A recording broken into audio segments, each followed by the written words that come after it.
আসসালামু আলাইকুম। সবাই কেমন আছো? আশা করি ভালো আছো।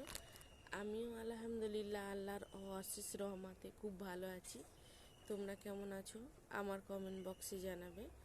তা আজকের আমার মুসলমান ভাই বোনেদের কাছে একটাই অনুরোধ, যেটা আমি হাত জোর করে অনুরোধ করছি, তোমরা এই অনুরোধটা রেখো। হয়তো আমার ভিডিও সবার কাছে যাবে না।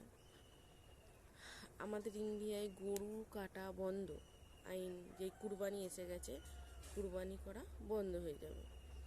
তা সেই জন্যই আমি মুসলমান ভাইদের কাছে অনুরোধ করছি, 5টা বছর নাই বা মাংস খেলে, আমি তো সারা জীবন খাইনি, আমি কি বেঁচে নেই? বেঁচে আছি। সেইভাবে তোমরা নাই বা খেলে, ওরা ভেবেছিল যে মুসলমানদের জব্দ করব কুরবানি বন্ধ করে দিয়ে।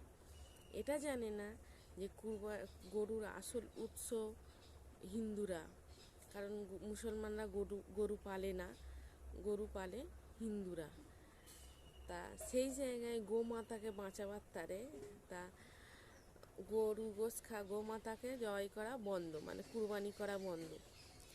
তা অনেক ভিডিও দেখলাম, অনেক মানুষের হিন্দুদের প্রতিবাদ, এটা হিন্দু মুসলিম দিয়ে যখন রাজ্য চলছে, বলছি হিন্দুদের প্রতিবাদ যে আমরা লোন নিয়ে, তারা একটা ব্যবসা করে, লোন নিয়ে বা লোনে তুলে গরু কিনলো, তারপরে ঈদের সময় বিক্রি হয়ে গেলে সেই পয়সা আবার লোন মিটলো, বা তাদের ব্যবসা এটা। কারো 14 বছর, কারো 20 বছর, কারো 30 বছর এই ব্যবসা করে তারা খায়। আজকের গোমাতা জয় করা বন্ধ বলেছে, তা ওরা প্রতিবাদ করছে। কিন্তু ওরা প্রতিবাদ করছে কীরমভাবে প্রতিবাদ করছে? ওদের মনে এক, ওদের ভিতরে এক, সামনে এক, বাইরে এক। এটা কিন্তু কেউ রাগ করো না। আমাদের হিন্দুদের বিশেষ করে মুখে এক বলে, ওদের মনের ভেতরে আর এক থাকে। সেই সব হিন্দুদের বলছি, কারণ বলছে ওরা যে এবছরটা আমাদের সময় দেওয়া হোক। প্রতিবাদ যখন তোমাদের সঙ্গে আমরা মুসলিমরা করতে যাব, কেন এবছরটা সময় চাইব? কেন এবছরটা সময় চাইব?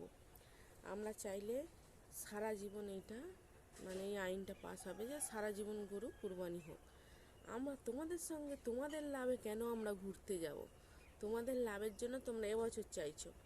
না না, একদম ভুল কাজ করবে না, ওদের ফাঁদে বিশেষ করে পা দেবে না। কারণ যে মানুষের মুখে এক, ভিতরে এক, সেই মানুষদের সঙ্গে সঙ্গ দেওয়া খারাপ জিনিস। তা মনে করেছো গরুর গোশত খেলে মুসলিমরা বাঁচবে না, গরুর গোশত না খেলে বেঁচে যাব আমরা।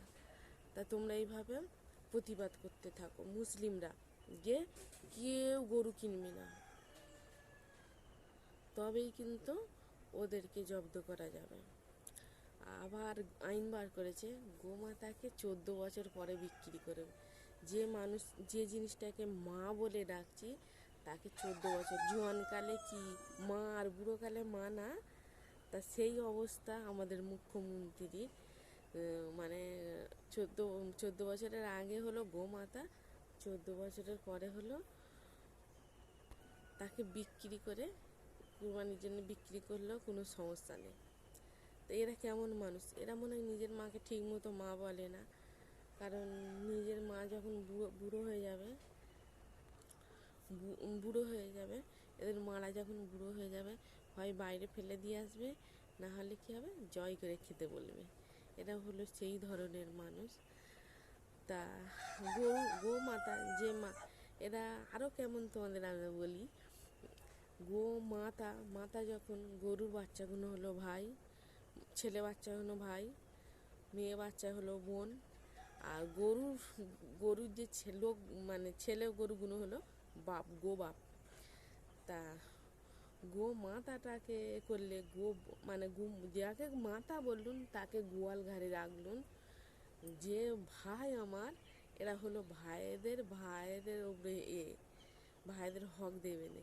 সেই ভাইকে গরুর গোয়ালে রাখলুন, সেই ভাইকে ভালো করে দুধ খাওয়ালুননি, সেই বোনকে ভালো করে দুধ খাওয়ালুননি। তাহলে যাকে মাতা বলবো তাকে অনেক সম্মান করব। নিজেরা নিচে শুই, মাকে খাটের উপরে শোয়াই, গরু মাতাকে খাটের উপরে শোয়াই না। সেই গোমাতাকে ঢাক ঢোল পিটাচ্ছে, এদিক গোমাতাকে নিয়ে নিয়ে আর এতে শোয়াচ্ছে, ওই গোয়ালে শোয়াচ্ছে। তা আচ্ছা ঠিক আছে, আমি শেষমেশ একটা কথা বলি। দেখো, গরু কুরমা একটা পশু হত্যা পাপ, শুধু গরুটা না, পশু হত্যা পাপ যখন বলছে যে পশু হত্যা করা যাবে না, তার মধ্যে ছাগলটাও বন্ধ করতে হবে। গরু মোষ যখন বন্ধ করা যায় তখন সবই বন্ধ করতে হবে, ছাগল, মুরগি, মাছ, সব কিছুই বন্ধ করো। কেনই বা শুধু গরু মোষ বন্ধ করা হলো?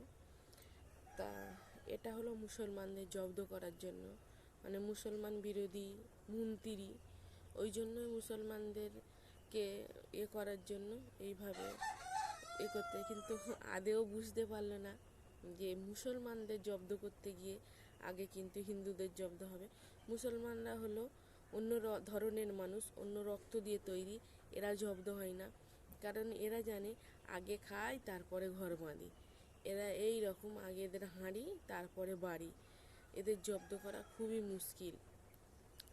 তা আরও চলো, আরও জানে রেল রাস্তায় বা ফুটপাতে হয়তো মুসলমানরা বাস করে, বা অবৈধ যে সরকারি জায়গাগুলো ঘর বেঁধে রয়েছে, বিল্ডিং বেঁধে রয়েছে, সেইগুলো হয়তো মুসলমানরা থাকে। এখন ভাঙছে, দেখা যাচ্ছে যে হিন্দুদের হাহাকার, সে দেখার মতন কষ্ট হয় ওগুলো দেখলে। তবুও মনে হয় যে আমাদের যখন জব্দ করার জন্য একজন ঘুরছে, একজন হিন্দুর মন্ত্রী, আরে আমাদের মমতাও তো হিন্দুর মন্ত্রী ছিল, এই জন্যই কি বলতো, ভেবেচিন্তে ভোট দিতে হয় আর ভেবেচিন্তে সরকার গড়তে হয়। আর যে সরকার গড়ে তোমরা অনেক কাজ পেয়েছো, অনেক কিছু পেয়েছো, ভেবেছো যে আমরা ঠিক করেছি, তা আচ্ছা ঠিক করেছো, ভালো করেছো, আবারও পরে দেখা হবে। 5 বছর কেউ মাংস খাবে না। পরে কথা হচ্ছে, আমার সঙ্গে তোমরা কী মতামত তোমাদের সেটাই জানাবে। আজকের মতো আল্লাহ হাফেজ, আবারও দেখা হবে।